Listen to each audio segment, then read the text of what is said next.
Representative Hahn. Thank you, Mr. Chairman. Thank you, Madam Secretary. I have two different topics, but the first one, I represent parts of Northampton County, and just last year the County Council copied PennDOT on the P3s, and they're grouping bridges together. I think they have like 119 bridges that they're working on. So just your feeling on that, the status, and if you think that's something that other counties can do as a cost-saving measure. Yeah, I was extremely excited when that idea came across the P3 board. As a former county commissioner that also had bridges and roadways, when a county steps up, not only by enacting the $5 registration fee, which Act 89 allowed counties to do to take care of their infrastructure needs, but when they also come up with an idea of how to creatively take care of their assets, we're looking closely. And I've told every single county commissioner that I've spoken to and everywhere I go to take a look at Northampton County. I think it's a fantastic example. I wish them the greatest success. Of course, they're just starting this process. And we want them to be hugely successful, and we want every single county to follow in their footsteps and to take the stewardship role of their assets. Our entire network is strengthened when our local municipalities and counties also take care of the bridges and roadways. They connect and are very vital to the network. Great, thank you. Now I want to go to Green Light Go. Mm-hmm. So I think the governor's 17-18 budget provided $40 million for the municipal traffic signals.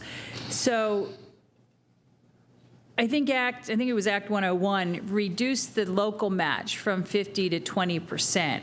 So I know a lot of municipalities try for those grants. So how do you feel that funding is going to play out with them, and where the match is going to, since it's been reduced, like how many more grants do you think you're going to give out with that? Yeah, we're already seeing the grants just how we wanted. We wanted to see more activity, and we wanted to see more communities and municipalities taking advantage of it, and the lower match is showing that.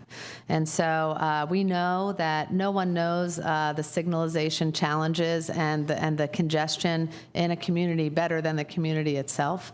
So it's a great way for us to work with the communities to offer these matching funds. It's important to us that there is a match. And so the lower match now, again, is doing exactly what we wanted, which is getting greater utilization of these fees and making sure that the traffic areas, the real problems in communities are being addressed. So we're very excited about it, and we hope it continues to grow and that the full $40 million is utilized. We're not quite at that point yet. Okay, thank you. Living in a municipality where 5 state roads come into town, we have a lot of signaling problems, so that's helpful. But the other thing, Governor Wolf announced that 109 municipalities would receive $12 million to underwrite the cost of upgrading the signals in that program. However, the $25 million appropriations for 15-16 lapsed in June. So you can explain to me and the committee from which year's appropriation the $12 million in grants will be paid from. Well, we're using it wasn't left over. We're using it for our signalization, where we're helping corridors with multiple jurisdictions. So the money is still being used to help communities in signalization. Okay. Thank you, Mr. Chairman.